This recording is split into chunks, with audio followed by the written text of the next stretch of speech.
Bien, el día de hoy vamos a hablar entonces sobre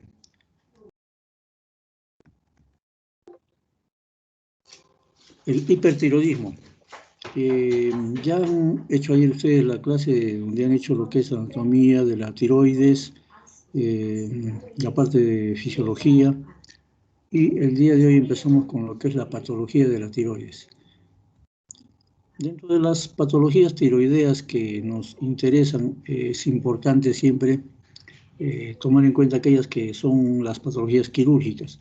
Y el hipertiroidismo, de alguna forma, en algún momento se torna en una patología quirúrgica propiamente dicha, sea por patología benigna, en este caso por hipertiroidismo, tormenta tiroidea, en otros casos por neoplasias o quistes, tumores, nódulos, etcétera, que se pueden presentar en la tiroides.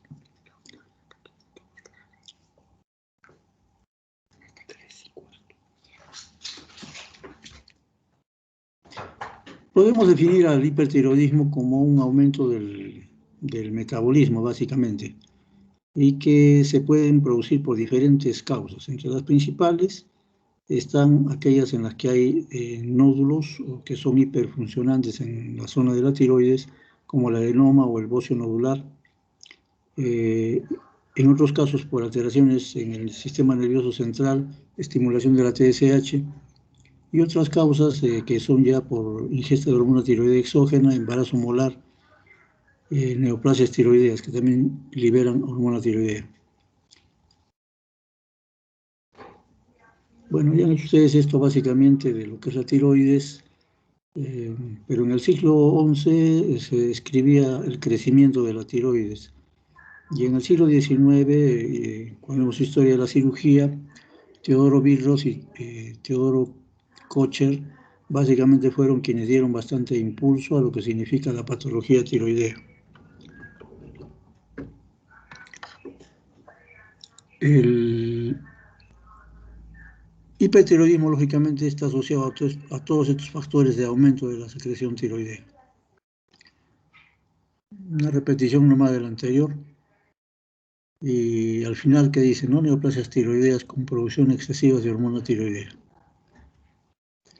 Uno de los síntomas principales y signos también, lógicamente, es el exoptalmos, sobre todo la enfermedad de Graves, propiamente dicho, ¿no?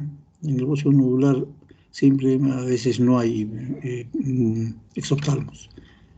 Y, lógicamente, puede ir asociado o no puede ir asociado a bocio también, es decir, al crecimiento de la hormona de la glándula tiroidea.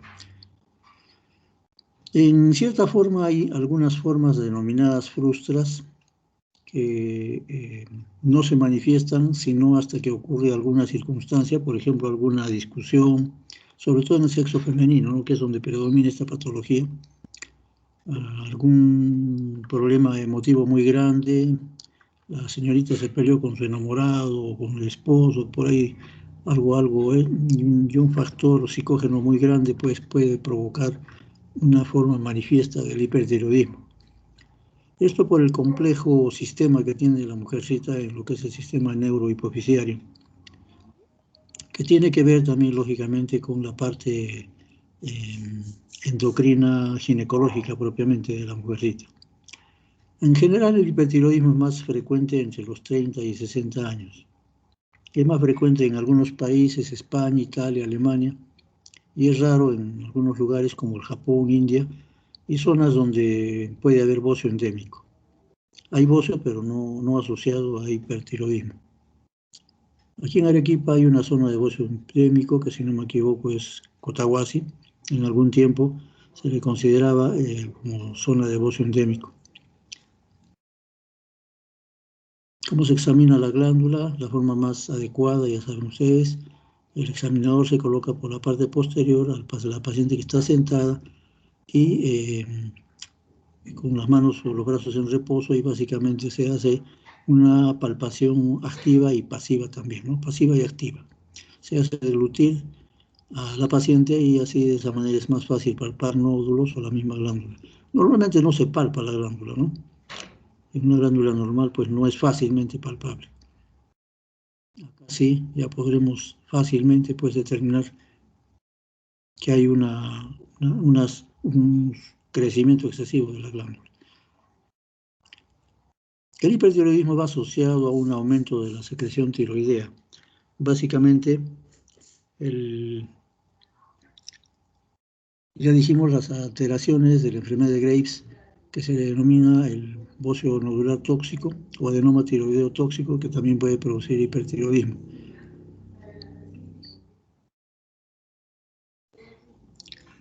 La íntima relación del hipotálamo, hipófisis o pituitaria y la secreción de la hormona tiroidea pues tiene mucho que ver en todo lo que es el hipertiroidismo también, ¿no? Entre sus factores que pueden producir hipertiroidismo. En 1960 se describió una acción prolongada del anticuerpo estimulante de hormonas tiroideas o factor LATS, que se le llamaba, y actualmente hay una amplia variedad de anticuerpos que incorporan los receptores de TSH en las células foliculares. La asociación con la herencia no está determinada, pero es probable que haya una susceptibilidad genética.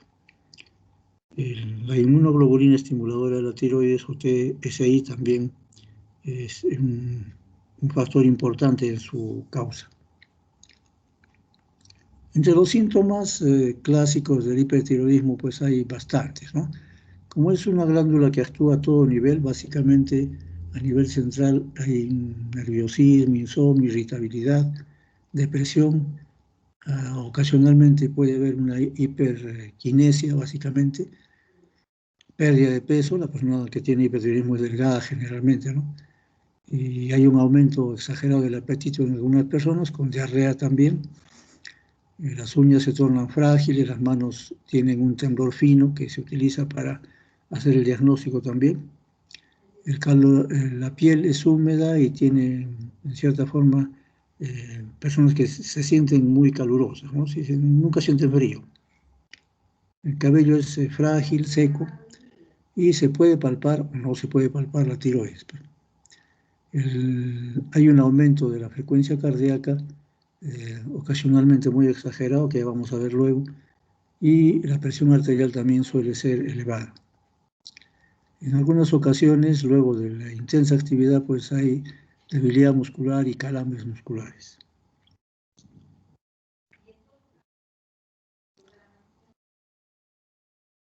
Bien, en lo que significa el electrocardiograma es fácilmente ver pues una taquicardia básicamente en los pacientes que tienen hipertiroidismo.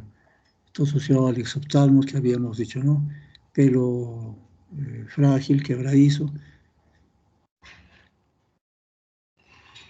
Podríamos hablar de factores predisponentes, ¿no? Procesos infecciosos que pueden asociarse, ya les dije, en cierta forma, aparte de los problemas emotivos, pues luego de un proceso infeccioso, inflamatorio del árbol superior respiratorio, pues se puede desencadenar un hipertiroidismo. La medicación yodada excesiva, el Josbacedo, que al dar mucha cantidad de yodo, pues puede causar un hipertiroidismo también. Tratamiento hormonal que hemos dicho, que también es un factor predisponente, y los traumas psicológicos o psíquicos, emociones violentas que habíamos dicho, lo que tiene más relación con el bocio difuso. Su asociación íntima con las paratiroides que ya las han visto ayer. Desde el punto de vista anatomopatológico, macroscópicamente hay un aumento del volumen de la glándula. En general, en el Jod-Basedow hay un bocio parenquimatoso difuso primario y también un aumento de la vascularización. Si observamos la glándula, vamos a ver que esta es rojiza, tiene una vascularización bastante marcada, y el color rojo vinoso que a veces acompaña, y una consistencia que a medida que pasa el tiempo puede hacerse más dura. Inicialmente es blanda, pero a medida que pasa el tiempo toma una consistencia dura. De igual manera, ¿no? Todas las manifestaciones que hay en el hipertiroidismo. Una paciente que ya es quirúrgica, lógicamente, se va a hacer una cirugía básicamente. Desde el punto de vista anatomopatológico, microscópico, hay un aumento de los folículos, pero estos se empequeñecen. Y hay un epitelio de células cilíndricas altas. El citoplasma es claro, un aumento de las mitocondrias, y el núcleo se torna basal y voluminoso, no crece el núcleo. La cavidad folicular se disminuye o se reduce al mínimo. En el intersticio hay una hiperplasia también con algunos acúmulos linfocitarios. De tal manera que desde el punto de vista anatomopatológico esta imagen es fácilmente de reconocer al hacer una tinción del tejido tiroideo. Núcleos voluminosos altos, ¿no? Y el empequeñecimiento de los folículos, de la cavidad folicular. En el bocio nodular o adenoma tóxico, único o múltiples, puede haber también algunos nódulos que sean pequeños y otros nódulos que puedan ser grandes.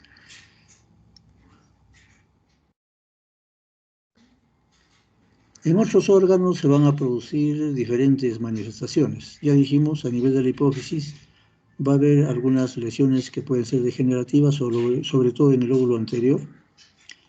El timo puede sufrir hipertrofia. En el corazón, cuando el problema es muy crónico, pueden establecerse lesiones miocárdicas degenerativas. Y en el hígado hay algunas lesiones también centrocelulares, a manera de una cirrosis atrófica con atrofia amarilla, es decir, necrosis y tumefacción celular. Nuevamente los síntomas, ¿no? Hay arritmia, caída de cabello, fatiga, hipertensión, pérdida de peso, ojos saltones. El aumento de la actividad tiroidea tiene que ver con un aumento general de los intercambios metabólicos.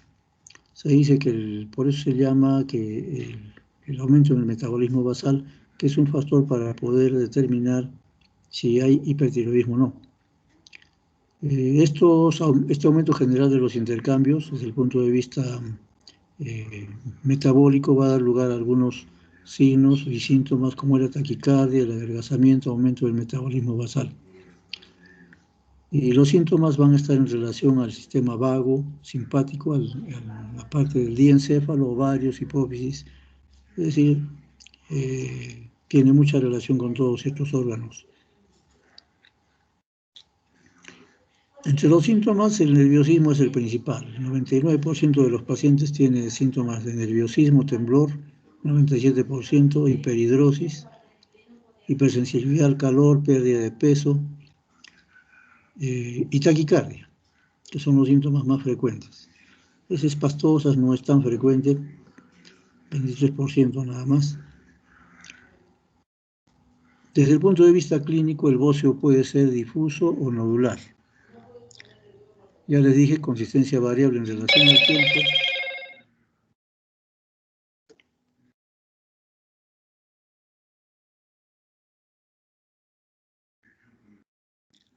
Y la movilidad característica de la deglución, que en este caso si ya hay bocio asociado, va a ser fácilmente pues, diagnosticado, ¿no? El proceso del bocio asociado a hipertiroidismo. Por otro lado, dentro de lo que es la captación de yodo, puede haber nódulos calientes, tibios o fríos. Calientes van a ser los que capturen mucha sustancia, mucho yodo radioactivo, tibios los que a medias y fríos los que no captan, ¿no? En general para todas las patologías. En este caso va a haber pues, nódulos calientes, lógicamente, en la enfermedad nodular, y en el bocio difuso pues va a haber una hipercaptación en toda la glándula, básicamente. El bocio difuso es de inicio brusco, como ya habíamos dicho, y el bocio nodular más es un bocio de tipo crónico. La taquicardia se va a deber a una hiperactividad glandular, una excitación neurovegetativa simpático-tónica. diversas manifestaciones que se van a dar en el sistema cardiovascular, palpitaciones, dolor precordial, un soplo sistólico, danza arterial cervical, trastornos del ritmo que sobre todo son arritmias, a veces taquicardia paroxística, o que puede ser dependiente del nódulo sinusal o dependiente de núcleos o nódulos heterotópicos. Lo cierto es que la frecuencia cardíaca, sobre todo en la crisis hipertiroidea, puede alcanzar frecuencias tan altas hasta de 160 a 200 latidos por minuto. Y esta arritmia con fibrilación auricular puede llevar a una arritmia completa y una insuficiencia cardíaca.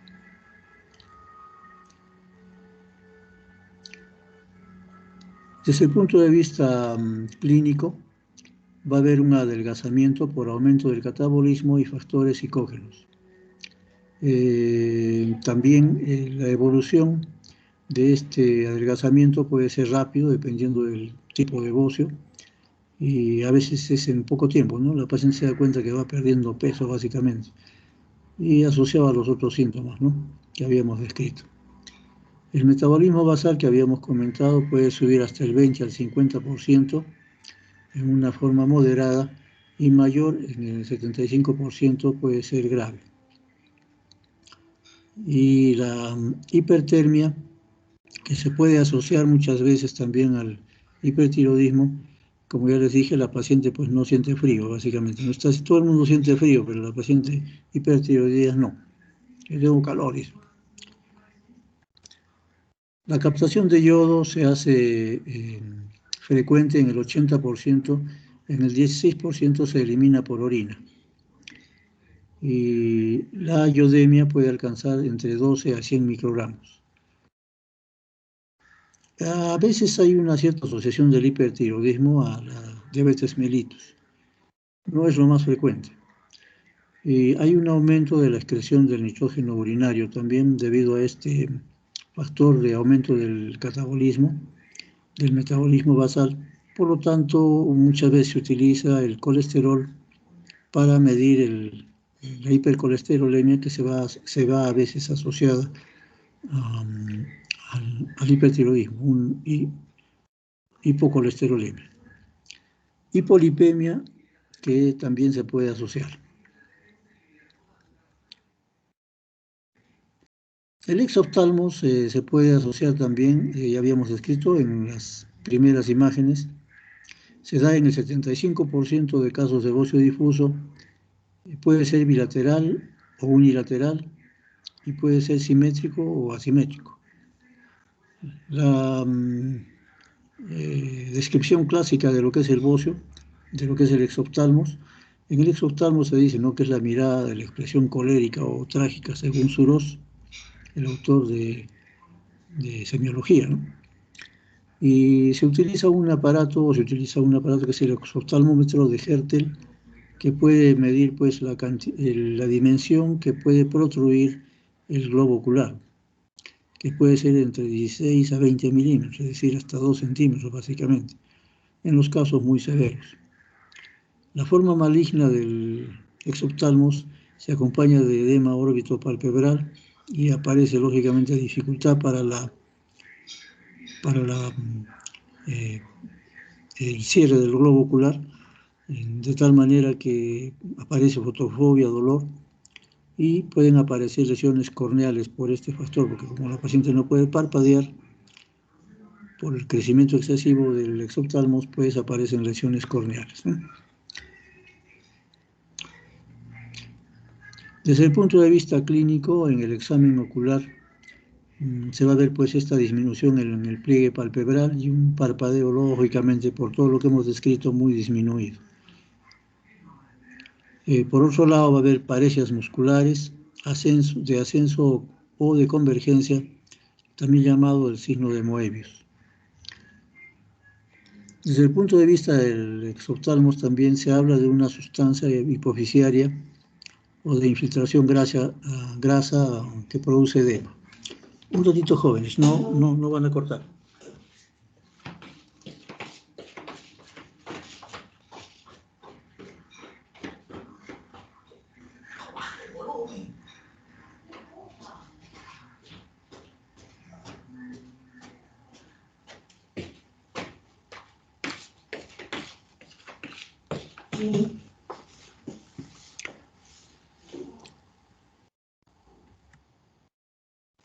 Desde el punto de vista clínico va a haber un espasmo del párpado superior con parálisis, habíamos dicho, oftalmoplejía, diplopia, daño del nervio óptico, que también puede asociarse por el exoftalmos, y en muchas ocasiones puede haber hasta ceguera, ¿no? Imagínense un exoftalmos muy marcado, la paciente no puede parpadear, hay un edema órbito-palpebral superior-inferior, básicamente hasta una conjuntivitis en la paciente, ¿no? Y empiezan a aparecer las queratitis y demás lesiones. Desde el punto de vista clínico van a aparecer trastornos vasomotores y secretores, una hiperexcitabilidad neurovegetativa, las llamaradas congestivas, una transpiración profusa nocturna, aumento de la temperatura y un temblor que es el síntoma cardinal. Ya habíamos dicho, muchas veces los clínicos recurren a una hoja de papel de cuaderno o lo colocan entre las manos del paciente estando estas abiertas, y lo que se va a observar es un temblor fino que se traduce a la hoja, que prácticamente va a ser muy característico. Este temblor se debería a lesión de los centros mesencefálicos o del cuerpo estriado, de manera que no hay un control de repente a nivel de la musculatura en estas zonas.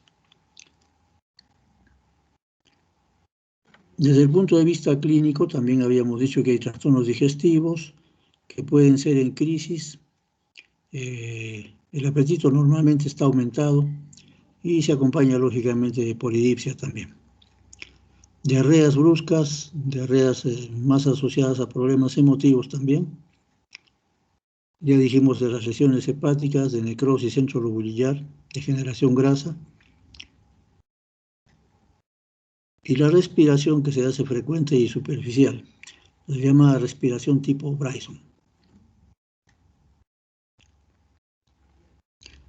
Desde el punto de vista clínico, también en la sangre, ya hablando de lo que es laboratorio, vamos a encontrar una iodemia aumentada en algunos casos cuando se da externamente esta sustancia, pero lo más característico es que haya leucopenia, linfocitosis, eosinofilia y una velocidad de sedimentación glomerular acelerada.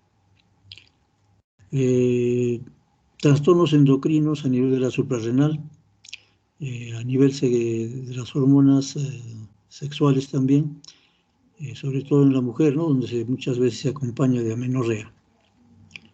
Ya dijimos los cambios dermatológicos, una piel fina, suave, elástica, y a veces lo que se llama la hipertricosis o pelos abundantes. Normalmente los vellitos de las pacientes mujeres se hacen muy aumentados, la mujer velluda se le llaman, y con una sudoración que también es característica.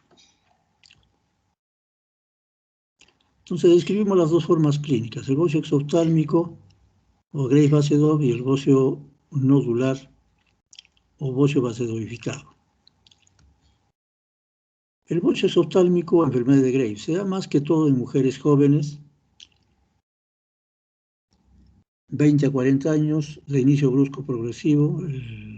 Don Robert Graves en Irlanda le dio el nombre, por eso lleva su nombre, y en la cual ya hemos determinado, se ha determinado que hay una variedad de anticuerpos asociados a receptores de TSH de las células foliculares. Ya hemos dicho que hay exoftalmos, adelgazamientos, trastornos cardíacos, y la fase es típica del hipertiroidismo, que también se asocia a latidos, a trill, soplo y a una hipertrofia tiroidea asociada. Temblor, agitación, taquicardia, todo lo que hemos manifestado, ¿no?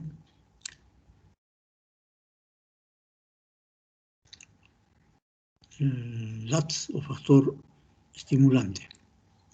El bocio basedodificado, enfermedad de Plummer, que es el adenoma tóxico básicamente, se presenta en edades más tardías, 40 a 50 años. En general hay un antecedente de bocio endémico en los lugares donde se produce. Puede ser tipo nodular propiamente dicho o adenomatoso. Pero la taquicardia y adelgazamiento también aparecen luego. y muchas veces no hay exoftalmos, mejor dicho, no hay exoftalmos en el bóceo nodular. El temblor y disturbios neurovegetativos también son poco acentuados. Y el diagnóstico se puede hacer con una gammagrafía con yodo 131. El tratamiento, lógicamente, tratándose en este caso ya de nódulos, ya vamos a ver, ya estamos empezando en lo que es la cirugía, ¿no? Va a ser la resección del nódulo tiroideo.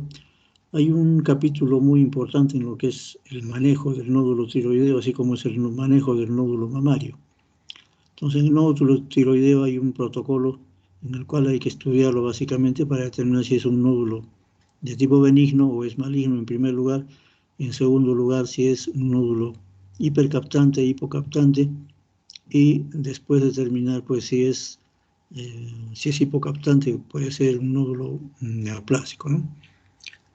En este caso, una lobectomía o una tiroidea subtotal, nada más tratándose de una enfermedad nodular, puede ser un tratamiento efectivo. Modelos de captación de yodo.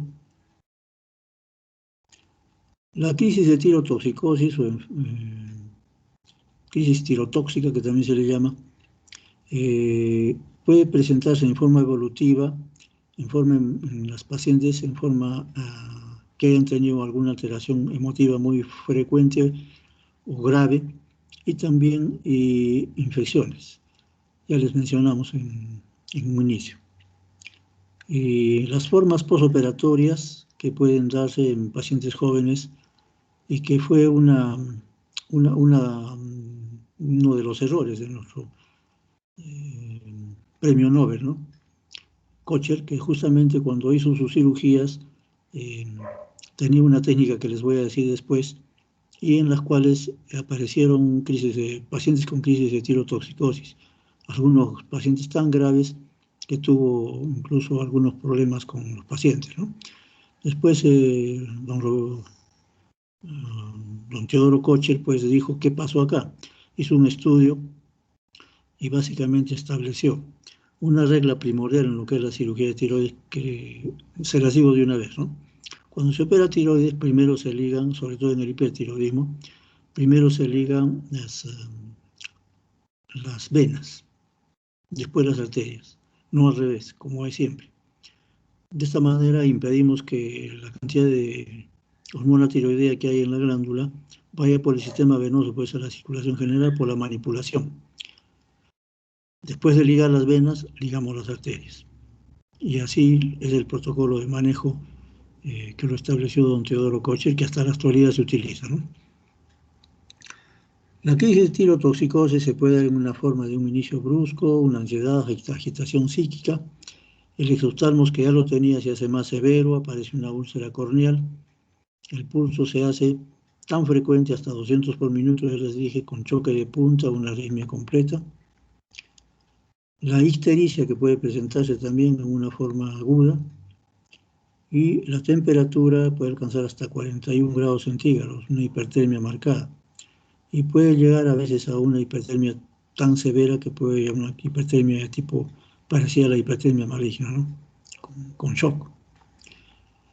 La arritmia postquirúrgica, la crisis tirotóxica postquirúrgica se va a producir entre las 6 y 36 horas después de la cirugía en los pacientes en los que no se haya hecho un buen procedimiento.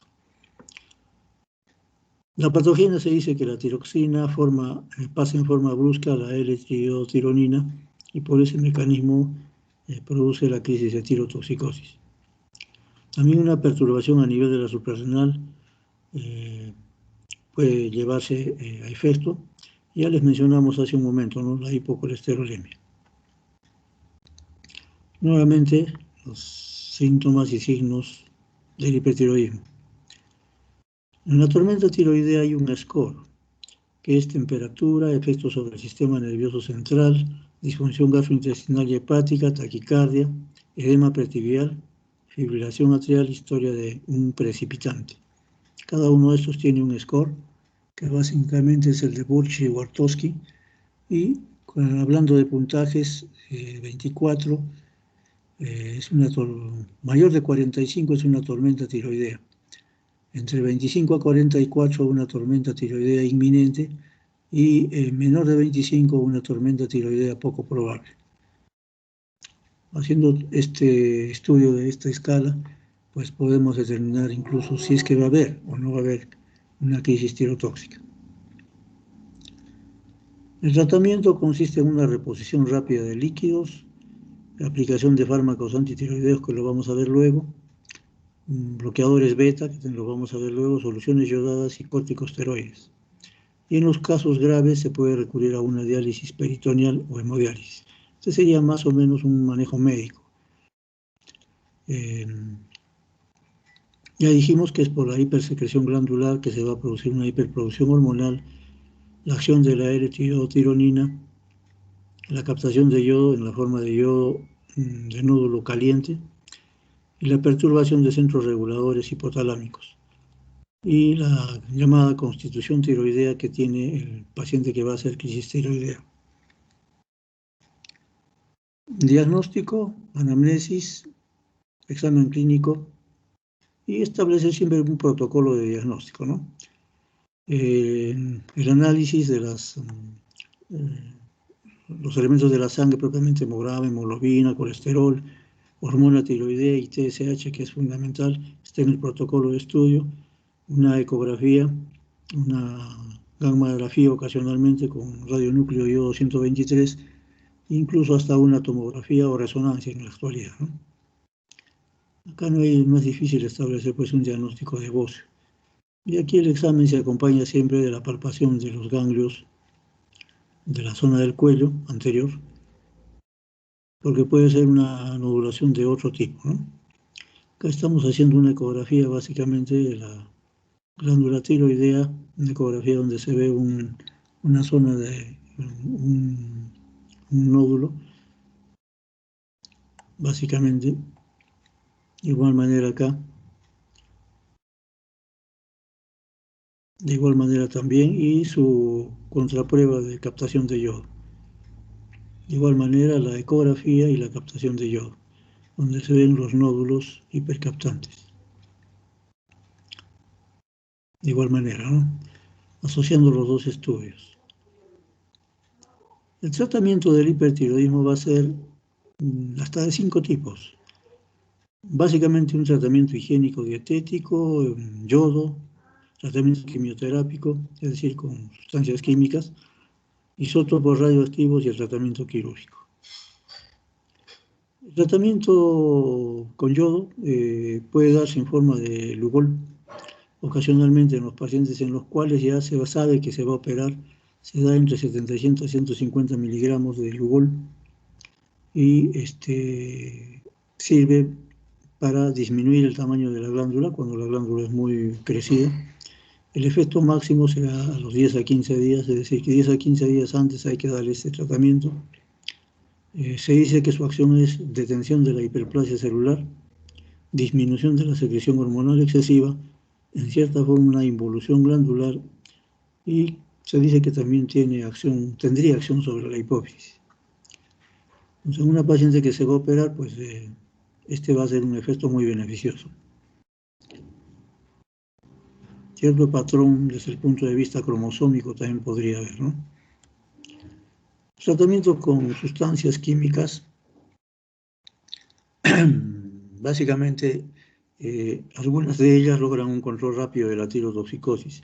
Los derivados del tiouracilo, el metil, propil, que tienen un efecto muy beneficioso, su acción aplicando cada 8 horas.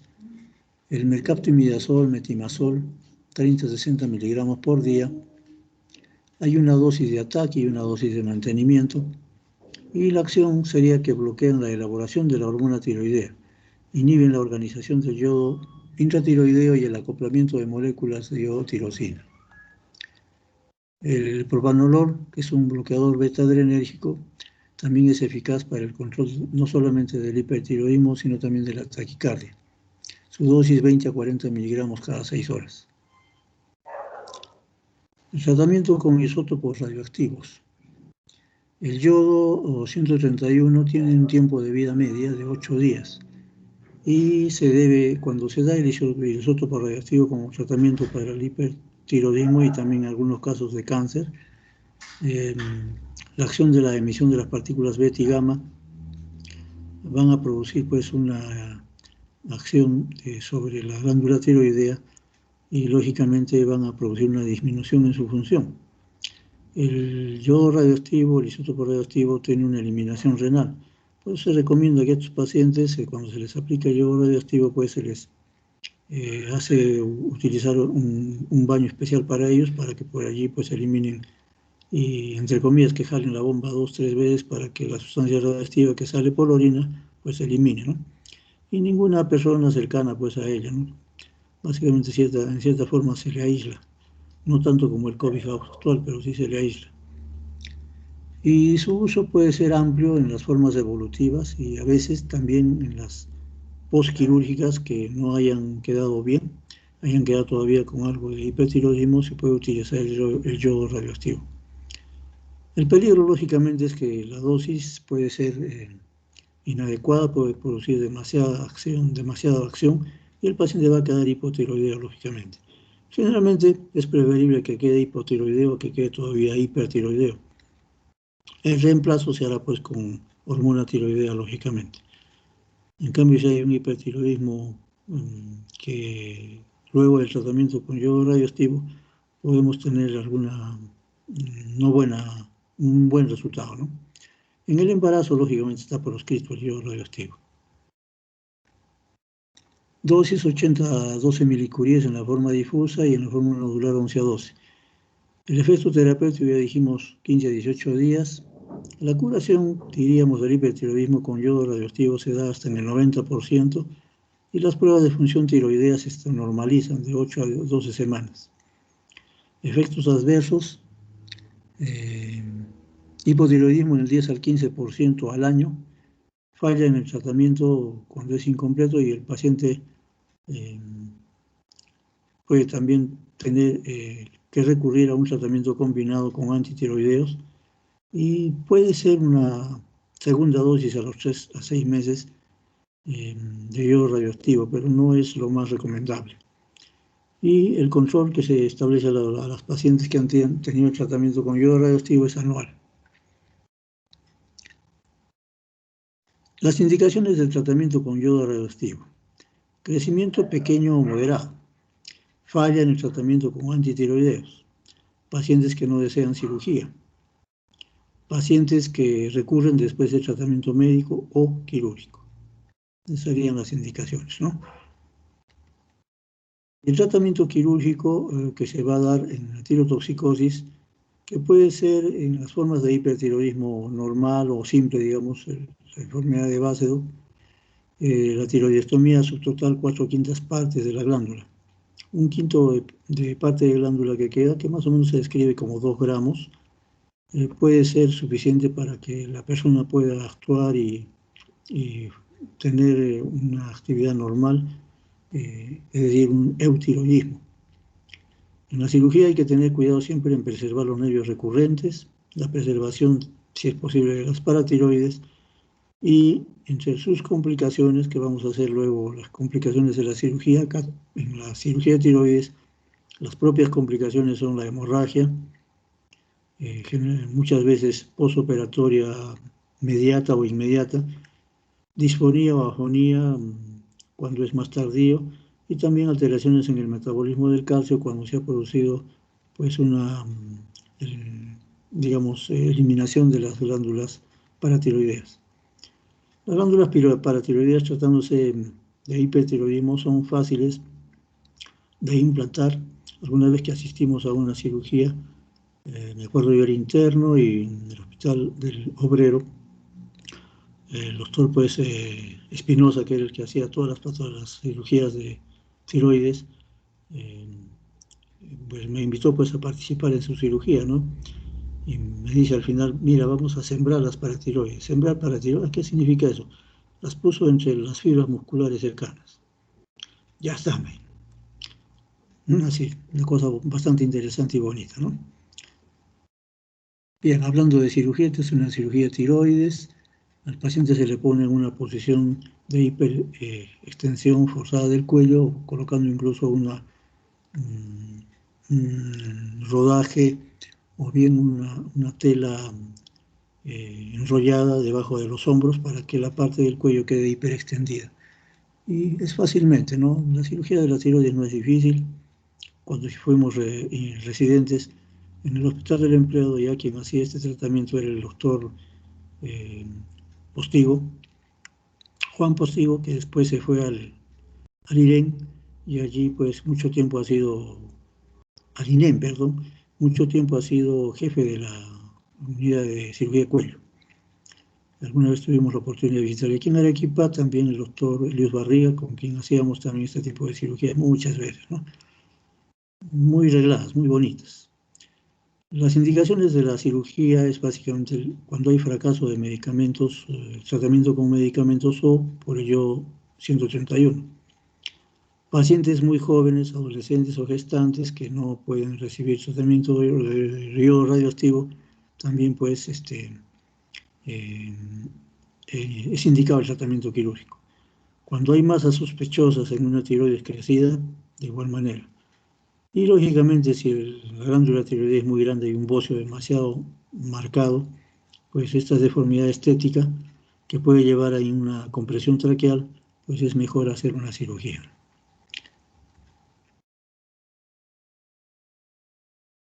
Las complicaciones de la cirugía, podríamos hablar, son el hipotiroidismo en el 25%, persistencia de hipertiroidismo en el 10%, una hipocalcemia residual transitoria, parálisis del nervio laringio recurrente, que no es muy frecuente, 1%, ¿no? Tratándose de problema benigno del hipertiroidismo no hay mucho problema. Cicatriz hipertrófica, queloidea, infección de la herida también poco frecuente, una herida tipo A, y lo que sí suele ser algo más frecuente son las hemorragias postoperatorias. Por eso la hemostasia tiene que ser muy cuidadosa. La complicación de la crisis hipertiroidea, básicamente casi ya no la describimos porque lógicamente ya en el protocolo del tratamiento quirúrgico del hipertiroidismo está primero ligar venas, después ligar arterias. Ahí tiene una tiroides demasiado crecida, una pieza operatoria, nuevamente el exoftalmos y una glándula crecida desde el punto de vista de captación de iodo 131. Muy bien, jóvenes. ¿Alguna pregunta, por favor? Tenemos un minuto.